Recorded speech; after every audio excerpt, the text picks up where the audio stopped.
कि अगर ये जो दिक्कत है हफ्ते 10 दिन तक रह रही है या महीने भर से ज़्यादा हो गई है, तब हम इसे स्टमक अल्सर कंसिडर करेंगे। जलन, खट्टी डकारें आना, छाती में जलन होना, रिफ्लक्स यानी कि पेट का कंटेंट्स ऊपर की तरफ गले तक आ जाती है, पेट फूलना, अफारा जैसे हो जाना, यानी कि दर्द तो होता है लेकिन दर्द हमेशा रह रहा है, खाली पेट में ज़्यादा दर्द हो रहा है, अर्ली मॉर्निंग या मिडनाइट में ये जो पेन होता है जिससे कि नींद खुल जाती है और पेट में तकलीफ होता है, रिकरेंट वॉमिटिंग मतलब उल्टियाँ हमेशा हो रही है और दवाई लेते हो कम हो जाता है फिर शुरू हो जाती है, परसिस्टेंट वॉमिटिंग। कुछ ऐसे स्पेसिफिक कारण होंगे कि हाँ, इन रीजंस की वजह से किसी भी इंसान के पेट में छाले बनने लगते हैं? जिसको हम NSAIDs बोलते हैं, हाँ। Non steroidal anti inflammatory drugs, जैसे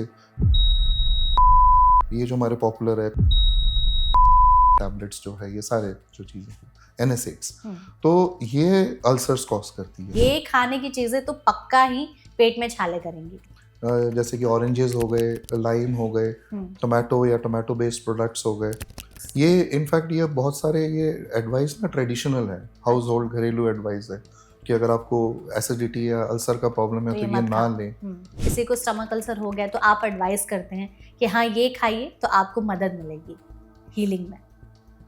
सबसे पहले हमें समझाना होता है कि ठंडा दूध पीने से अल्सर नहीं हील होता है। हाँ, बहुत सारे लोगों के साथ ये होता है तो कि कोल्ड मिल्क एक हमारा बहुत ही हाउस होल्ड ट्रीटमेंट है, लेकिन ऐसा कोई स्टडी नहीं है और ऐसा देखा भी नहीं हमने। तो एंडोस्कोपी कराने का फिर प्रोसीजर कैसा होता है अगर पहचानना है कि हाँ, पेट में छाले तो नहीं बन रहा है? एंडोस्कोपी लेके सबसे पहला थॉट जो पेशेंट्स को आता है, और वो राइटफुली आता है, कि ये बड़ा डेंजरस है, हाँ। मुंह के अंदर कोई ट्यूब जा रही है एंड ऑल दैट। तो सबसे पहले तो हम लोग काउंसलिंग करते हैं कि ये बहुत ही पतली ट्यूब है, फ्लेक्सिबल ट्यूब है, गला को सुन कर देते हैं, आपको केवल स्वॉलो करना होता है, और कुछ प्रोबायोटिक्स है which also help in ulcer healing. Okay. तो ये कॉम्बिनेशन पेशेंट को 14 डेज के लिए लेना होता है। 14 दिन में? तो 14 दिन में सही हो जाता है? एच पाइलोरी इरेडिकेट हो जाते हैं जो हमारे स्टडीज है, और अगर एच पाइलोरी इरेडिकेट हो गया तो आपका अल्सर हीलिंग बहुत फास्ट होता है। तो बहुत ज़्यादा दवाइयों के इस्तेमाल से भी बहुत सारे ऐसे केसेस आई एम श्योर आपके पास आते होंगे जो स्टमक अल्सर तब्दील हो जाते हैं। पेशेंट पेन किलर्स पे है और हम जब एंडोस्कोप डालते हैं तो सीवियर गैस्ट्रोपैथी हमें दिख जाती है, यानी कि जो पेट छिला हुआ है, छोटे छोटे अल्सर्स बने हैं। तो आपने कहा कि इन्फेक्शन हमारे एनवायरनमेंट में प्रेजेंट ही है, तो ऐसे में क्या हर किसी को स्टमक अल्सर होने के चांसेस है या सब लोग रिस्क पर ही हैं? आप कह सकते हैं, क्योंकि जो एच पाइलोरी हमारे इतने ज़्यादा वातावरण में है हर चीज़ में कि उसको रोक पाना मुश्किल है। इसमें और भी कॉम्प्लिकेशंस हैं। अगर आजकल जो आपके ट्रीटमेंट है हेलिकोबैक्टर पाइलोरी के, उसमें आप केवल 70% या 80% सक्सेस रेट है। अच्छा। 20% में आप इरेडिकेट नहीं कर पाएंगे क्योंकि द बैक्टीरिया इज रेजिस्टेंट। और दूसरी बात है कि अगर मैंने सक्सेसफुली इसको इरेडिकेट भी कर दिया तो ये वापस आ जाती है, कि आज अगर मैं हेलिकोबैक्टर पाइलोरी इरेडिकेट कर देता हूँ, with in the next 3 years almost 100% वो दोबारा पॉजिटिव आ जाता है।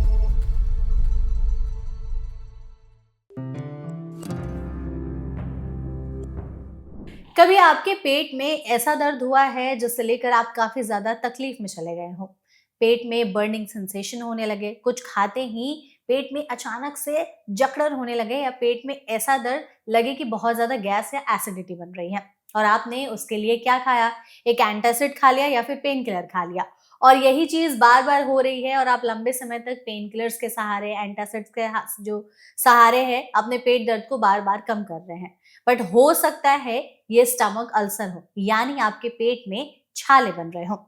ऐसे बहुत सारे लोग हैं हमारे देश में जो गैस एसिडिटी के सिम्टम्स को और जो स्टमक अल्सर है उसके सिम्टम्स को मिक्स कर देते हैं और लंबे समय तक इग्नोर कर देते हैं। बाद में जब मामला काफी ज्यादा गंभीर हो जाता है तो पता चलता है कि ये तो पेट में छाले बन रहे हैं।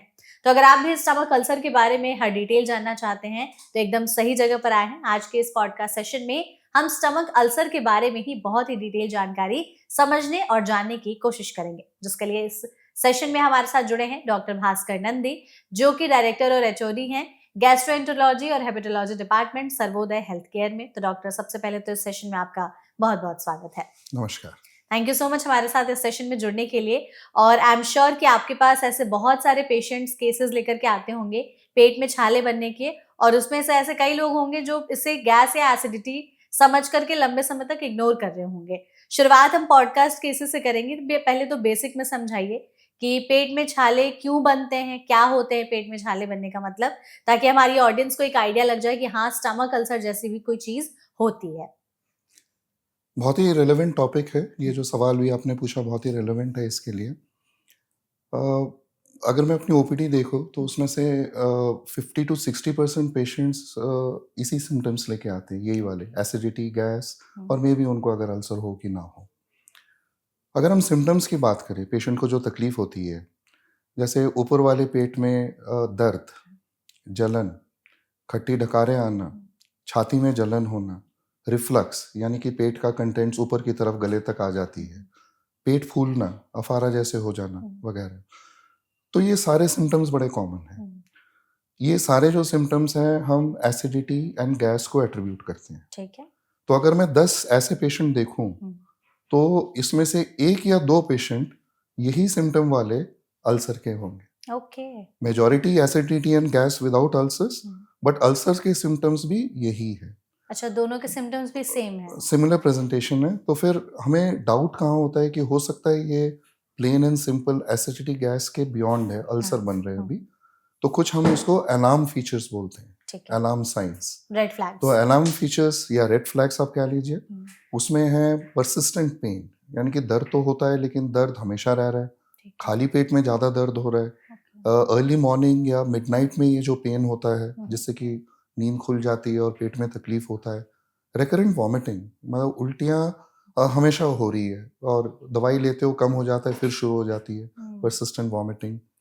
कुछ ऐसे सिस्टमिक सिम्टम्स है, for example low haemoglobin, anaemia जिसे हम कहते हैं, weight loss, unexplained weight loss. एक तो खाना कम कर दे तो वेट लॉस हो जाता है और एक उसके बावजूद मतलब वजन बिना हमारा किसी गिरता रीजन जा के। रहा है। तो ये हमारे रेड फ्लैग साइंस है। और इसमें अगर एल्डरली लोग हैं हु आर अबव 50 और उनको ये पेट वाले acid and gas so called symptoms अभी शुरू हुए, so that is also a red flag sign. Okay. तो इन सबसेट ऑफ पेशेंट्स पे डेफिनेटली हमें एंडोस्कोपी के लिए जाना चाहिए, क्योंकि अल्सर का डायग्नोसिस एक एंडोस्कोपिक डायग्नोसिस है। करेक्ट। केवल सिम्टम्स में हम बता नहीं सकते कि ये एसिड एंड गैस है या कि वी अल्सर हैव है। Move beyond to ulcer stage. तो ऐसे पेशेंट्स को हम लोग एडवाइस करते हैं कि जितना जल्दी हो सके एक एंडोस्कोपी कर ले और अल्सर को प्रूफ करें। बिल्कुल। आपने जैसे कहा कि मोस्टली जो सिम्टम्स होते हैं गैस और एसिडिटी और अल्सर के एक जैसे ही प्रेजेंट करते हैं। कुछ ऐसे लक्षण जो हैं वो दोनों के अलग होते हैं जिसे देखकर पहचाना जा सकता है। तो अगर किसी पेशेंट को इस तरह की प्रॉब्लम जो है वो कुछ लंबे समय तक रह रही है, तो कोई ऐसा टाइम फ्रेम है कि अगर ये जो दिक्कत है हफ्ते 10 दिन तक रह रही है या महीने भर से ज़्यादा हो गई है, तब हम इसे स्टमक अल्सर कंसिडर करेंगे या ये नॉर्मल गैस एसिडिटी हो सकती है? ये एक बहुत ही हमारे लिए ऐसा प्रोफेशनल, हमारे लिए बहुत ही एक बड़ा डिसीजन होता है। इसको हम कहते हैं कि टेस्ट एंड ट्रीट। ओके। या आप पहले ट्रीट करो, इम्प्रूव नहीं हो रहा तब जाके टेस्ट टेस्ट करो। करो। तो जब भी ऐसे पेशेंट्स आते हैं हमारे पास एसिड एंड गैस के, तो ये सवाल हमेशा होता है कि पहले एंडोस्कोपी कर ले या अगर ट्रीटमेंट में रिस्पॉन्स नहीं कर रहे तब करें एंडोस्कोपी। सेम फार्मूला हम लोग यूज़ करते हैं जो अभी हमने डिस्कस किया कि अगर जनरल सिम्टम्स हैं एसिड एंड गैस के, मैं अभी उसको एसिड एंड गैस ही बोलूँगा, ये जो सारे सिम्टम्स मैंने समझाए, तो इनको मैं अपने प्रैक्टिस में तो पहले मैं ट्रीट करता हूँ, उनको प्रिकॉशंस बताता हूँ, लाइफस्टाइल मॉडिफिकेशंस बताता हूँ। Maybe I give them a time of about 2 to 3 weeks. 2-3 हफ्ते। और अगर अच्छी तरह इम्प्रूव होते जा रहे हैं, उसमें कोई अलार्म साइंस नहीं है मेरे पास, तो then I continue with medication. ठीक है। बट अगर मान लीजिए एल्डरली है, अलार्म फीचर्स है, देन आई प्रेफर कि मैं पहले एंडोस्कोपी करके अल्सर्स रूल आउट कर लूँ, अनकॉमन कंडीशंस रूल आउट कर लूँ, फिर एसिड एंड गैस का जो भी ट्रीटमेंट है उसको फॉलो करूँ। तो एंडोस्कोपी कराने का फिर प्रोसीजर कैसा होता है अगर पहचानना है कि हाँ पेट में छाले तो नहीं बन रहा है? हाँ, एंडोस्कोपी फॉर अ गैस्ट्रेंट्रोलॉजी हमारे लिए एक रूटीन प्रोसीजर है। ठीक है। आप कह सकते हो कि ये गैस्ट्रेंट्रोलॉजिस्ट का स्टेथोस्कोप है। अच्छा। जो बाकी फिजिशियंस स्टेथोस्कोप यूज़ करते हैं, हमारे लिए वो एंडोस्कोपी है। एंडोस्कोपी लेके सबसे पहला थॉट जो पेशेंट्स को आता है, और वो राइटफुली आता है, कि ये बड़ा डेंजरस है, हाँ। मुंह के अंदर कोई ट्यूब जा रही है एंड ऑल दैट। तो सबसे पहले तो हम लोग काउंसलिंग करते हैं कि ये बहुत ही पतली ट्यूब है, फ्लेक्सिबल ट्यूब है, गला को सुन कर देते हैं, आपको केवल स्वॉलो करना होता है। और अभी तो मैंने हजारों एंडोस्कोपीज हो गए पिछले 20 साल में। मोस्ट ऑफ द टाइम मेरे पेशेंट्स प्रोसीजर के बाद मुझे कहते हैं कि इतना ही था डॉक्टर साहब, हम तो पहले से समझ रहे थे पता नहीं क्या होगा। पता ही नहीं चला। और जैसे जैसे आजकल समय बदल रहा है, टेक्नोलॉजी एडवांस हो रही है, स्कोप्स भी अच्छे हो गए, और आजकल काफ़ी ये प्रोसीजर्स अंडर सिडेशन होते हैं। पेशेंट बाय चॉइस कहते हैं कि मुझे बिल्कुल पता नहीं लगना चाहिए, हम्म। तो that is the preferred mode in fact मैं बोलूँगा। हम्म। पेशेंट आते हैं, हम उनको चेकअप कर लेते हैं कि हाँ वो एक हल्का सा डोज एक मेडिसिन का ले सकते हैं, प्रोपोफॉल जो कहते हैं, ठीक है। और वो बिल्कुल सो जाते हैं गहरी नींद में। उनको कुछ भी नहीं पता चलता कि 5 मिनट में एंडोस्कोपी हो गई। उनको जब होश वापस आता है तब तक वो ऑलरेडी रिकवरी रूम में है, प्रोसीजर हो चुका है। ओके, तो होता कैसे है मतलब पूरा ये प्रोसेस? एंडोस्कोपी हाँ। एंडोस्कोपी एक फ्लेक्सिबल ट्यूब है जो कि पेशेंट अपने लेफ्ट लैटरल पोजीशन में लेटते हैं, ठीक है। और हमारे सामने बड़ा स्क्रीन रहता है, हम्म, तो स्कोप हम मुंह से डालते हैं मुंह के अंदर। और उसको फूड पाइप में नेगोशिएट कर लेते हैं। ओके। और फिर मेरे जो एरिया जो मैं इंस्पेक्ट करता हूँ, एक है फूड पाइप जिसको हम इसोफेगस बोलते हैं। हम्म, इसोफेगस से फिर हम लोग स्टमक में जाते हैं, और स्टमक से हम लोग स्मॉल इंटेस्टाइन का जो इनिशियल पार्ट है डुओडेनम, वहाँ पे जाते हैं। जो अल्सर बनते हैं वो स्टमक और डुओडेनम में बनते हैं। तो इस दौरान पेशेंट होश में रहते हैं या एनेस्थीसिया पर रहते हैं, ऐसा कुछ? अगर पेशेंट सिडेशन में कर रहे हैं तब तो बिल्कुल ही उनको कुछ नहीं पता चलता, पता वो नहीं तो चलता। गहरी नींद में सोए होते हैं। कोई दवाई वगैरह बट दी अगर जाती है? प्रोपोफॉल जो ओके, इंजेक्शन ठीक बताया, है। बट अगर आप इससे ना भी करें सिडेशन से, केवल जो गला सुन कर देते हैं एक लोकल स्प्रे करके, हम्म, उसमें भी procedure at least diagnostic procedures comfortable रहते हैं, वो भी ओके। करा सकते हैं। कितने देर का होता है ये पूरा प्रोसेस?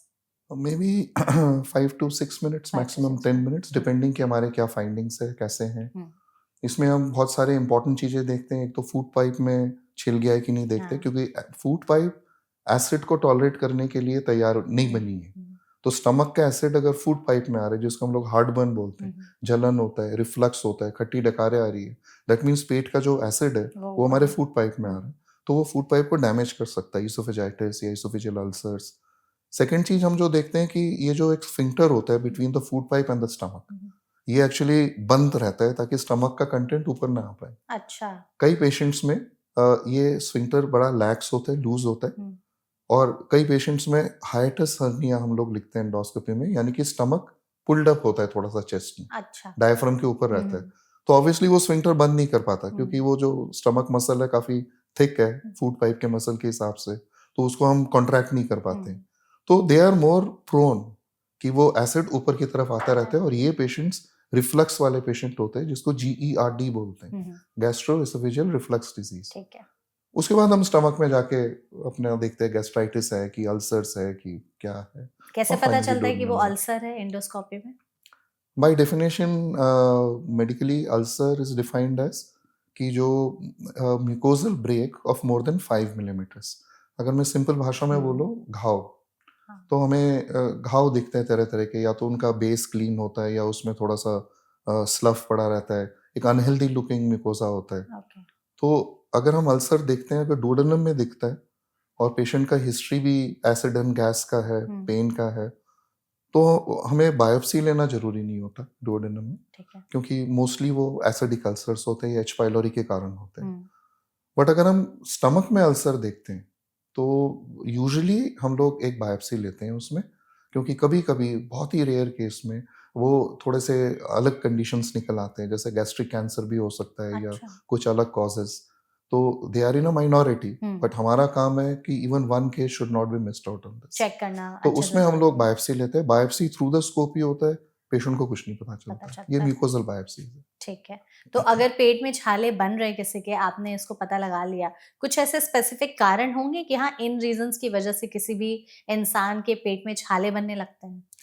यस, अगर हम अल्सर के कॉजेज देखें, हमारे देश की बात कर रहा हूँ, इंडिया में प्राइमरीली दो रीजंस है। एक होता है हेलिकोबैक्टर पाइलोरी, एच ये पाइलोरी। एक बैक्टीरिया का नाम है जो काफ़ी हमारे वातावरण में प्रेजेंट है, हर चीज़ में। इसको यूबिक्विटस बोलते हैं हम लोग।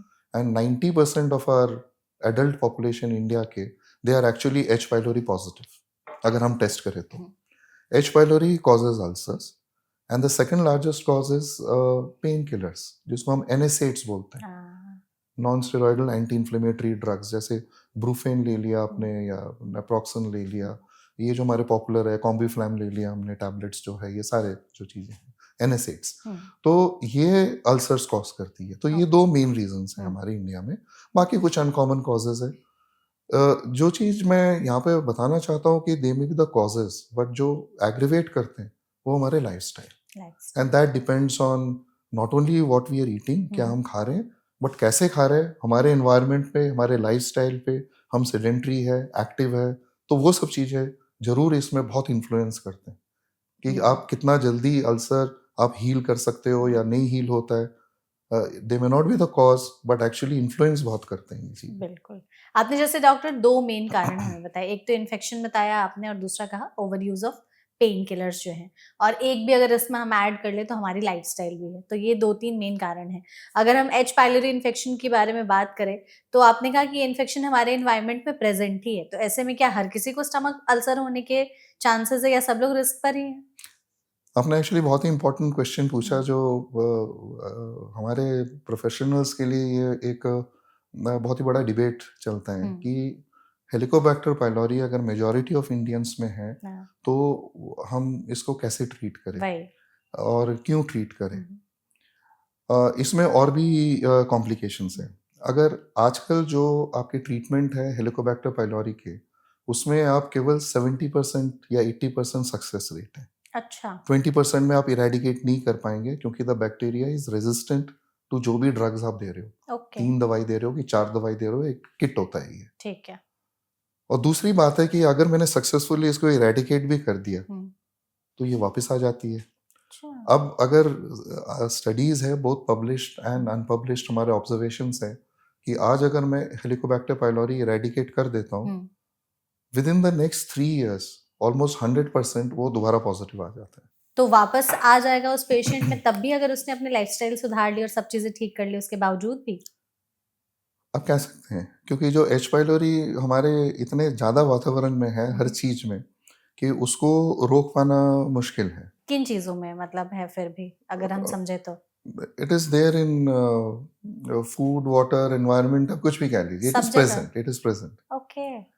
तो हमारे लिए क्वेश्चन आता है फिर मैं एच पाइलोरी इरेडिकेशन किस में कैसे? करूं, हाँ, वही। क्योंकि हमारे पास एसिड एंड गैस के भी पेशेंट्स हैं, वो भी हुँ, एच पाइलोरी पॉजिटिव है, अल्सर के भी पेशेंट्स हैं, वो भी एच पाइलोरी हुँ, पॉजिटिव है। Most of us what we follow as gastroenterologist, अगर आपको गैस्ट्रिक अल्सर है, हुँ, आपको डुओडेनल अल्सर है, हम डेफिनेटली एच पाइलोरी को ट्रीट करते हैं ठीक है। क्योंकि that helps in ulcer healing. Okay, आप केवल एंटासिड लेंगे, आपका अल्सर हीलिंग शायद ना ना हो, हो।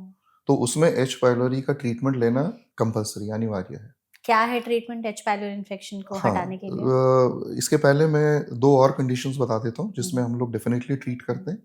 एक है कि एक कई तरह के गैस्ट्रिक कैंसर्स होते हैं, हुँ, मल्टोमास, जिसमें हम लोग उसको ट्रीट करते हैं। हुँ, आपके अगर family history of stomach cancer है, हुँ, तो यूजुअली हम लोग एडवाइस करते हैं कि अगर कभी एच पाइलोरी पॉजिटिव आया है। आ जाता है तो हम उसको ट्रीट करते हैं। ओके। तो ये तो 4 डेफिनेट हमारी इंडिकेशंस हुँ, हैं। काफ़ी पेशेंट्स एसिड एंड गैस के जिनको अल्सर नहीं है बट वेरी सीवियर गैस्ट्राइटिस हुआ पड़ा है जो कि हुँ, एंटासिड से ठीक नहीं हो रहा, कभी-कभी हम उनमें भी इसको ट्रीट करते हैं। ओके। तो ये डेफिनेट इंडिकेशन है। तो मेरा कहने का ये मतलब है कि just because somebody is H pylori positive, hmm, इसका मतलब ये नहीं है कि उसको ट्रीट करना है। ठीक है, तो हमें इंडिकेशंस भी देखने पड़ेंगे और वो इसलिए एंडोस्कोपी बड़ा ज़रूरी हो जाता है ज़रूरी होता इसमें। है। तो क्या ट्रीटमेंट होता है? आप आपका कह रहे थे सवाल था कि किट। हम कैसे इसको ट्रीट हाँ, करते हैं, तो यूजुअली 3 या 4 ड्रग्स का एक कॉम्बिनेशन होता है, जिसमें 2 एंटीबायोटिक्स होता है और 1 एंटासिड होता है। ठीक है। एंटासिड मतलब प्रोटॉन पंप इन्हिबिटर्स हम उनको बोलते हुँ, हैं। तो ये कॉम्बिनेशन आपको एटलीस्ट 14 डेज़ तक इसको लेना होता है। थोड़े से स्ट्रॉन्ग मेडिसिन्स हैं, पेट थोड़ा-सा उसमें अपसेट भी हो हुँ, सकता है। मैं अपने प्रैक्टिस में यूजुअली एक प्रोबायोटिक को भी उसमें ऐड कर देता हूँ सो दैट पेट हमारा ठीक रहे, ठीक है। और कुछ प्रोबायोटिक्स हैं which also help hmm, in ulcer healing. Okay. तो ये कॉम्बिनेशन पेशेंट को 14 डेज़ के लिए लेना होता 14 दिन में। है। तो 14 दिन में सही हो जाता है?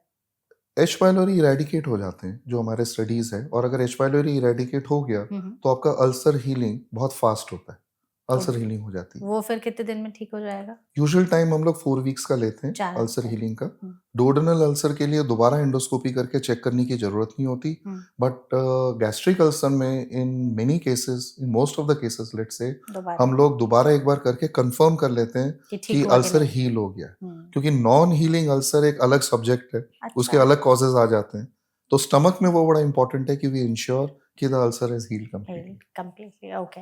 हमने जैसे एच पाइलोरी इन्फेक्शन की बात की, आपने दूसरा बताया पेन किलर्स का इस्तेमाल, जो आज के समय में आई थिंक बहुत ही ज्यादा बढ़ गया है। एब्सोल्युटली। थोड़ा सा भी सर दर्द हो, पेट दर्द हो, तो लोग तुरंत एक दवाई खा लेते हैं।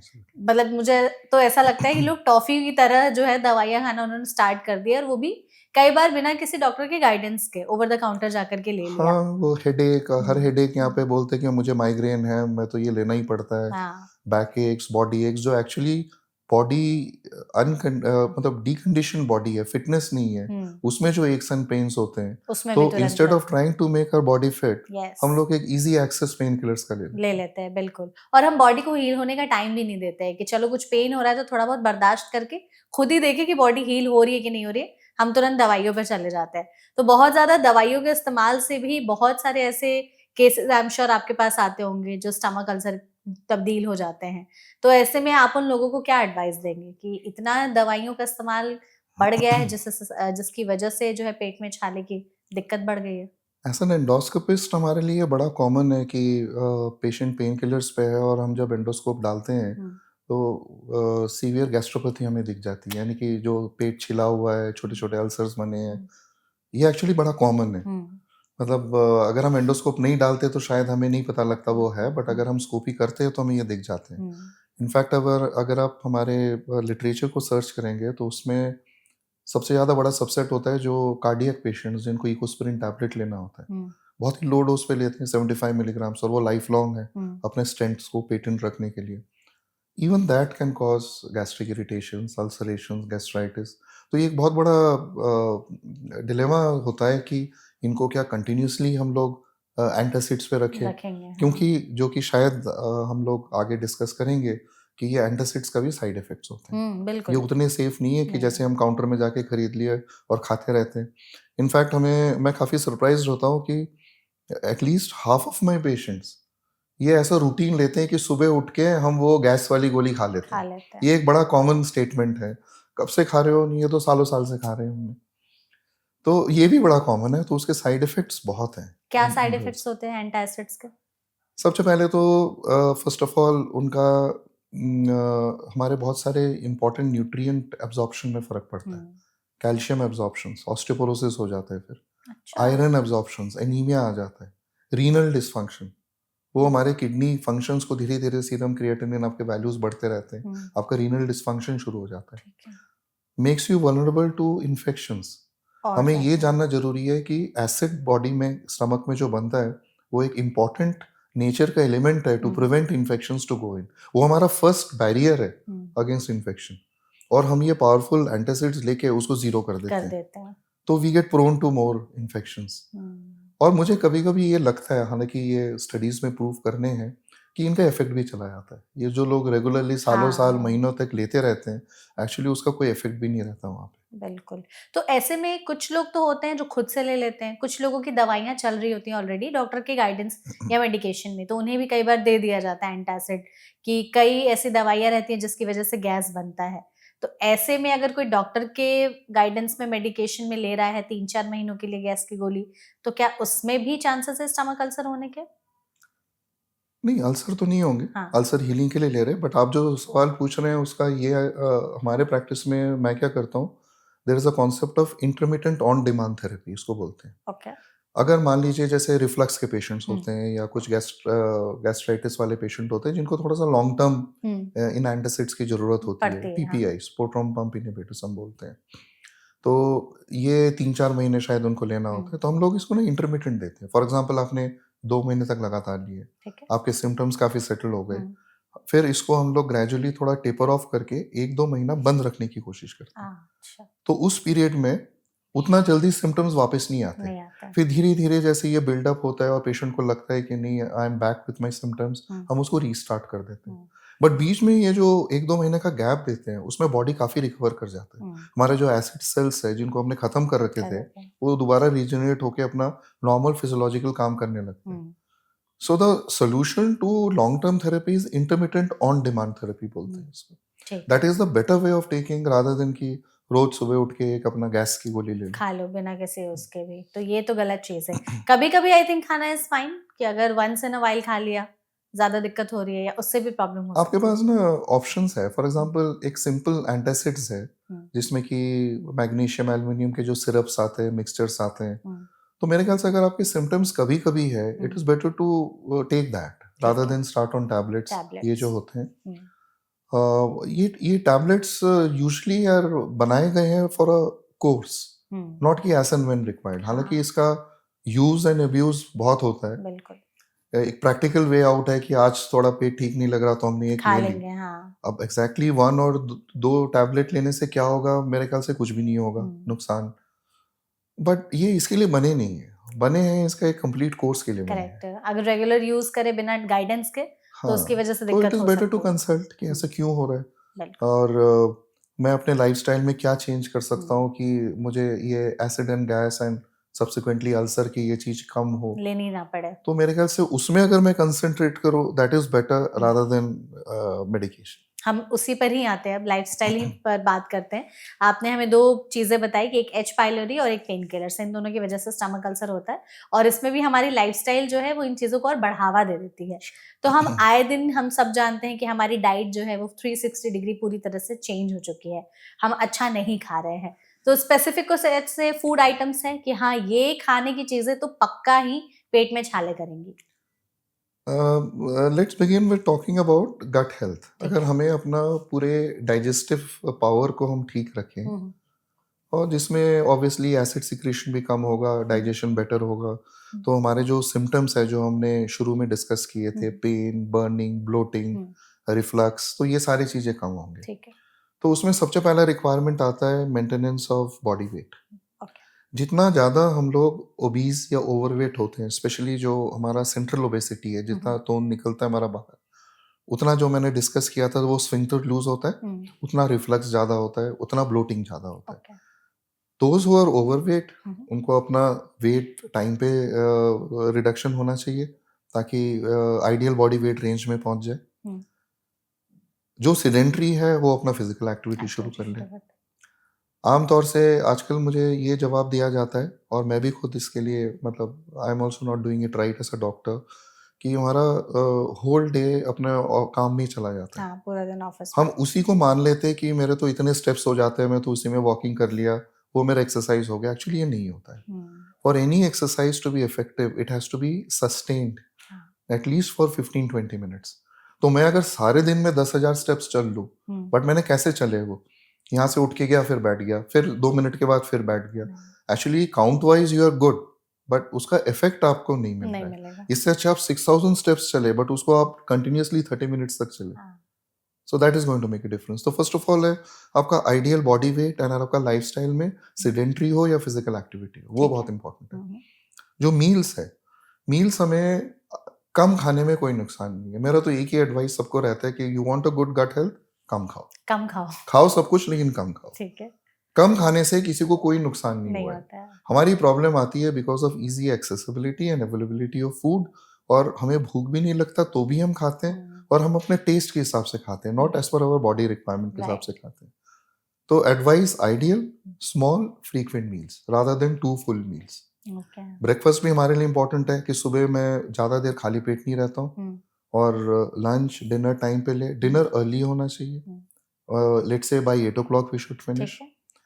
कम खा रहा हूँ मैं थोड़ा सा, और ये हम जो जापानीज वाला फॉर्मूला फॉलो करते हैं, 80% खाओ, 20% हटा के रख दो। अच्छा। सेकंड हेल्पिंग मत लो, एक ही बार हेल्पिंग में जितना ले लिया बस उसको उतना खा के उड़ जाओ, सो दैट आपको टेम्पटेशन ना हो कि मैं और हेल्पिंग्स लेता खाते रहूँ मैं। रहो। थर्ड चीज, खाने के बाद it is always good idea कि 10 मिनट्स थोड़ा सा हम वॉकिंग वॉक कर कर ले, ले। रादर देन इमीडिएटली बैठ गए। हम्म, 2 घंटे पहले सोने ना जाए। अच्छा। 8 बजे मैंने डिनर किया, 10 o'clock तक I have to be upright. हाँ, उसके बाद मैं जो हम सुपाइन पोजीशन या हॉरिजॉन्टल बोलते हैं लेटने के लिए, तब मैं जाऊँ। ये 2 घंटे का गैप हमारे लिए बहुत इंपॉर्टेंट है to prevent bloating, hmm, reflux and gastric content यहाँ पे ना रहे और आगे निकल जाए। ठीक है। गुड वाटर इनटेक, हम्म, हम लोग काम में यूजुअली एसी एनवायरनमेंट में रहते हैं, हम्म, हमारा वाटर इनटेक अगर हम कॉन्शियस नहीं है, माइंडफुल नहीं है, तो हम बहुत कम लेते हैं। हम्म, तो we should ensure at least 2 litres of water intake, चाहे जैसा भी वेदर हो, जैसा भी मेरा फिजिकल एक्टिविटी हो, दो दैट इज अ लीटर का। Minimum thing. एंड फाइनली जो मैं बता रहा था कि फिजिकल एक्टिविटी हम्म, तो है ही सबसे important, that is a separate topic of discussion कि हम वेट कैसे कम करें। अगर समय है तो हम लोग उसको डिस्कस कर सकते हैं। जिनको रिफ्लक्स बहुत ज़्यादा होता है, हम कहते हैं कि अपना जो बिस्तर है, बेड है, उसका जो हेड एंड है, उसको थोड़ा-सा एलिवेट करके रखें। अच्छा, तकिए से सर को नहीं, पूरे बेड को अगर हो सके नीचे थोड़ा-सा। मान लीजिए 1-1 ब्रिक हाइट हमने लगा दी है ओके, और बेड हमारा जो हेड एंड है थोड़ा-सा एलिवेट हो गया। अच्छा। मैक्सिमम रिफ्लक्स एसिड के रिलेटेड प्रॉब्लम्स रात को होते हैं हुँ, जब हम सो रहे सो होते हैं। रहे होते हैं, बिल्कुल। तो इफ़ यू जस्ट एलिवेट, फिर फिज़िक्स के लॉज़ इसमें इन्वॉल्व हो जाते हैं, हुँ, क्योंकि आपने एक इंक्लाइन कॉज़ किया है, कर दिया, तो एक्चुअली ऊपर ना आके पूरा फ्लो आउट नीचे चला गया। नीचे से चले जाते हैं। हुँ, तो ये जो 5-6 चीज़ें हैं, hmm, I think that is very important. Second is food, कौन से खाने हम लोग लेते हैं, कैसे लेते हैं। खाने में एक तो ऑब्वियस वाली बात है कि अब बहुत ज़्यादा अगर आप फैट, ऑयली, स्पाइसी ले रहे हो, तो हम टॉलरेट नहीं कर पाते। हुँ, बट अगर आपका क्वेश्चन है कि डू दे कॉज़ अल्सर्स, हुँ। ऐसा कोई स्टडी नहीं है। अच्छा, They influence ulcer healing, they influence gastritis, severity, duration, hmm, but आप ये नहीं कह सकते कि अगर मैं रोज इतना ऑयल स्पाइसेस खा रहा हूँ तो इससे मेरा अल्सर हो गया। हुँ। इससे कंडीशन बिगड़ता जरूर है लेकिन ये कॉज नहीं करते। ओके, तो हमें इसको मॉडरेट करना चाहिए। हुँ, जितनी भी चीजें हैं ये सारे मॉडरेशन में होने चाहिए। हुँ, सेकंड, कुछ ऐसे पदार्थ है जो कि इंडिविजुअल के ऊपर डिपेंड करते हैं, इसको हम हुँ, फूड ट्रिगर्स बोलते हैं। ठीक है, कि मैंने, जैसे अगर मैं अपनी बात करूं, अगर मैंने एप्पल जूस लिया तो एकदम से मुझे ऐसा हो जाता है। ओके, हो सकता है आपको उससे ना हो। ना हो। तो we should be able to identify our food triggers hmm, कि ये लेने से मुझे हमेशा मेरा एसिड एंड गैस का इशू होता है, तो मुझे ये नहीं लेना है। हुँ, ये फूड ट्रिगर्स हमें इसमें अवॉइड करने हैं। थर्ड चीजें हैं कि फॉर एग्जांपल अगर आपको अल्सर है तो is there any ulcer diet. Ulcer diet में बेसिकली यू अवॉइड, कहा जाता है साइट्रस फ्रूट्स, हुँ, जैसे कि ऑरेंजेस हो गए, लाइम हो गए, हुँ, टोमेटो या टोमेटो बेस्ड प्रोडक्ट्स हो गए।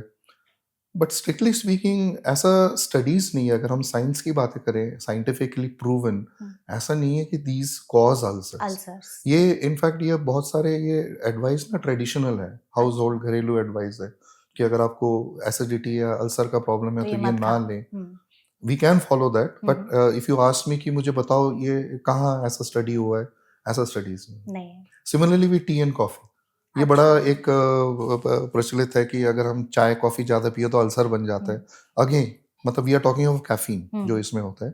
Caffeine does not cause ulcer, but caffeine may delay the healing of ulcer, ulcer, it may aggravate the symptoms. Okay. तो ये पर्सन टू पर्सन डिपेंड करता है? बहुत, हाँ, ये सारी चीजें पेट के इतने सब्जेक्टिव होते हैं, एक्चुअली आप हर इंडिविजुअल को एक नहीं मान मान सकते। सकते हैं। तो ये एक जनरल एडवाइस हम देते हैं हुँ, लाइफस्टाइल में about the type of food, हुँ, how it is to be taken, precautions to be taken. But ये बहुत सारा इंडिविजुअल है। ठीक है, you have to do what suits you best. Correct. Overall आपको एक डिसिप्लिन, गुड लिविंग वाले प्रिंसिपल्स फॉलो करने हैं हुँ, अगर आप अपने पेट को ठीक चाहते हो। हम कुछ कर नहीं रहे एक्टिवली लेकिन हम चाहते कि पेट ठीक रहे, ठीक है। वो गलत है, वो नहीं हो नहीं हो पाएगा, सकता वैसा कभी। तो नहीं होगा, बिल्कुल। तो डॉक्टर जैसे हमने फूड की बात की कि कौन सी ऐसी चीज़ें जो हो सकता है कि स्टमक अल्सर को एग्रीवेट कर सकते हैं या उनके सिम्पटम्स को और बढ़ावा दे सकती हैं। कुछ ऐसी चीज़ें जो अगर किसी को स्टमक अल्सर हो गया तो आप एडवाइस करते हैं कि हाँ, ये खाइए तो आपको मदद मिलेगी हीलिंग में। सबसे पहले हमें समझाना होता है कि ठंडा दूध पीने से अल्सर नहीं हील होता है। हाँ, बहुत सारे लोगों के साथ ये होता है तो कि कोल्ड मिल्क एक हमारा बहुत ही हाउस होल्ड ट्रीटमेंट है, लेकिन ऐसा कोई स्टडी नहीं है और ऐसा देखा भी नहीं हमने ठीक कि है, दूध पीने से अल्सर ठीक हो जाता है। एक्चुअली हमारा एडवाइस रहता है नॉट कि क्या लो, बट क्या ना लो। ना लो। ठीक तो है। अभी जो हमने डिस्कस किया, हुँ, हुँ, ये एक्चुअली ज़्यादा इंपॉर्टेंट है, हुँ, रादर देन कि what type of food you are taking, but how you are taking, hmm, ये ज़्यादा इंपॉर्टेंट है। ठीक है। तो अगर आप मेरे से पूछोगे, मुझे आप गिनती कराओ 1 2 3 ये लेने से अल्सर हील हो जाएंगे, एक्चुअली मैं आपको नहीं बता पाऊंगा, ये हुँ, ऐसा कुछ नहीं है। नहीं बट है, जो नहीं लेना वो हमने डिस्कस किया आपसे। करेक्ट है। इसमें एक बात हमारी छूट गई थी, स्ट्रेस में बहुत मैटर करता है। स्ट्रेस भी? Stress, okay. Stress again, stress does not cause ulcer, hmm, लेकिन ये वही है कि it aggravates, aggravates. It might increase your acid secretion, it might delay all the healing. Hmm, आपके जो सिम्टम्स हैं, जो नॉट फीलिंग वेल, वो बहुत ज़्यादा हो जाता है। और ये एक्चुअली पूरे हमारे स्ट्रेस के कारण है, माइंड के कारण है। एक एंटिटी है साइंटिफिक जिसको हम लोग ब्रेन गट एक्सेस बोलते हैं। हुँ, हुँ, ये एक्चुअल एंटिटी है जहाँ पे सिग्नल पाथवेज होते हैं, क्रॉस टॉक होता है between the mind and the stomach. Gut, दोनों दोनों को इन्फ्लुएंस करते हैं। ओके। आपने नोट भी किया होगा, मेरा पेट ठीक नहीं है तो मेरा उन दिनों में दिमाग सही नहीं वो चलेगा, सही, और ये अगर सही नहीं है तो तो पेट ये पे तो बिल्कुल ही नहीं रहता। हम सब लोगों ने एग्जाम्स दिए हैं, हुँ, और हमने सबने नोट किया कि एग्जाम के दिनों में पेट सबसे खराब रहता है हमारा। बिल्कुल। तो स्ट्रेस हम अवॉइड नहीं कर पाएंगे आजकल का जो लाइफस्टाइल है। तो I think each one of us should develop how to destress. सबके लिए अलग अलग होता है कि मैं अपने को काम और डी स्ट्रेस्ड कैसे रखूं। चाहे मैं अपना माइंड का सहारा लूँ, मेडिटेशन का सहारा लूँ, योगा का लूँ, किताब पढ़ लूँ, कोई मैं अपना हॉबी कर लूँ, लेकिन सबके अपने अपने अलग तरीके हैं। But the bottom line is कि हमें डी स्ट्रेस्ड रहना है। जितना हम स्ट्रेसफुल हो जाते हैं ये प्रॉब्लम्स ज़्यादा होता है। जितना बर्नआउट होता है आजकल, तो उसमें भी एक्चुअली सेम सिम्टम्स ही हो जाते हैं। तो डॉक्टर, अभी तक हमने जितनी भी चीज़ों पर बात की है उसमें आई एम श्योर हमारी ऑडियंस को ये सेशन बहुत ही ज़्यादा हेल्पफुल लगा होगा। हमने सिम्टम्स पर बात कर ली, क्या चीज़ें जो हैं वो हमें अपनी डाइट से और लाइफस्टाइल से निकालनी चाहिए ताकि स्टमक अल्सर की दिक्कत ना हो। ट्रीटमेंट की अगर हम बात करें तो अगर किसी को एक आसान भाषा में समझना हो कि हाँ, मुझे पता चल गया कि मेरे पेट में छाले बन रहे हैं, मुझे ये दिक्कत है, तो अब मेरे पास ट्रीटमेंट ऑप्शंस क्या-क्या हैं? क्या दवाइयाँ ही चलेंगी या लाइफस्टाइल के मॉडिफिकेशन से भी ठीक हो सकता है, या कोई और एडवांस ट्रीटमेंट जैसे कि सर्जरी तक भी बात आ जाती है? अगर हम अल्सर की बात करें, हालांकि इसके साथ एसिड एंड गैस भी जुड़ा ही रहता है जैसे हमने नोट किया, बट अगर let's say treatment of an ulcer, तो अल्सर ट्रीटमेंट के लिए एच पाइलोरी का 14 डे का कोर्स लेना जरूरी है। ठीक है। अगर आप उसको नहीं ले सकते तो कुछ ऑल्टरनेटिव्स है जो बेसिकली प्रोबायोटिक्स के साथ है। बट प्रोबायोटिक्स जो है वो अल्सर हील नहीं करते, वो एज एन एडजंक्ट यानी कि वो हेल्प करते हैं मेन ट्रीटमेंट को। तो अब एंटासिड्स के साथ ये जो एच पाइलोरी का रेजीम है उसमें अगर आप कुछ इस टाइप के प्रोबायोटिक्स है जो वो जोड़ दे तो that might help you. But अगर हम स्टैंड अलोन केवल प्रोबायोटिक्स यूज करें तो that will not help you in your ulcer healing. इसके अलावा 14 डेज का ये कोर्स खत्म करने के बाद भी हमें कुछ हफ्ते, जो कि थोड़ा वेरी करता है 4 to 6 वीक्स, ये जो प्रोटॉन पंप इनहिबिटर्स या एंटासिड्स जो है इनको हमें कंटिन्यू रखना होता है टिल कंप्लीट हीलिंग। डोडनल अल्सर में दोबारा स्कोपी नहीं करते। गैस्ट्रिक अल्सर में इट इज एडवाइजेबल कि हम लोग एक बार फिर चेक कर ले कि गैस्ट्रिक अल्सर हीलिंग हो गया। बट मैं जब अपना ट्रीटमेंट लिखता हूँ पेशेंट के कार्ड में, मान लीजिए मेरा actually most part of the card lifestyle modification से कवर्ड रहता है जो कि हमने डिस्कस किए थे। हाँ, हम quickly we can go over it again. Small frequent meals rather than full meals, active lifestyle, maintenance of ideal body weight, एकदम से सोना नहीं खाना खाने के बाद, वो 2 घंटे का गैप रखना है, good water intake, and finally smoking and alcohol ये बहुत एग्रीवेट करते हैं। वेदर दे कैन कॉज और not we are not very sure, but definitely they aggravate ulcers. तो मेरे ख्याल से अगर एक बार अल्सर डायग्नोज हो गया तो डेफिनेटली वी शुड स्टॉप। उसमें कोई बात नहीं है कि मैं कम कर लूंगा कि क्या कर लूंगा। So smoking, alcohol, tobacco is a big issue जो हमें इसमें लेना है। एंड फाइनली आता है कि अवॉइड योर फूड ट्रिगर्स।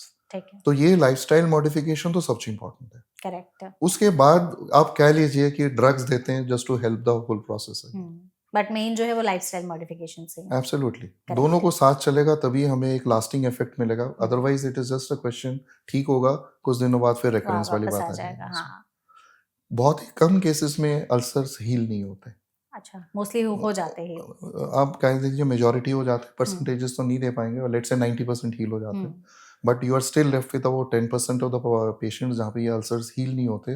वो फिर थोड़े अनकॉमन कॉज हो जाते हैं। उसके लिए कोई गाइडलाइंस नहीं है, पेशेंट स्पेसिफिक हमें प्रोसीड करना होता है। उसमें बायोप्सीज बहुत इंपॉर्टेंट होता है, सराउंडिंग कंडीशंस देखने होते हैं और क्या एविडेंस है। Now these ulcers could be tuberculous, they could be part of Crohn's disease, they could be part of some uncommon infections, and they could be cancerous also अगर gastric ulcer है तो उस टाइम फिर हमें अपना individualise करके treatment चलाना पड़ता है। बिल्कुल, बट ओवरऑल जैसे आपने कहा कि हील हो जाता है। हील हो जाता है। ठीक है, तो इसमें हमने डिस्कस भी किया कि हील हो जाता है तो वो कैसे होता है।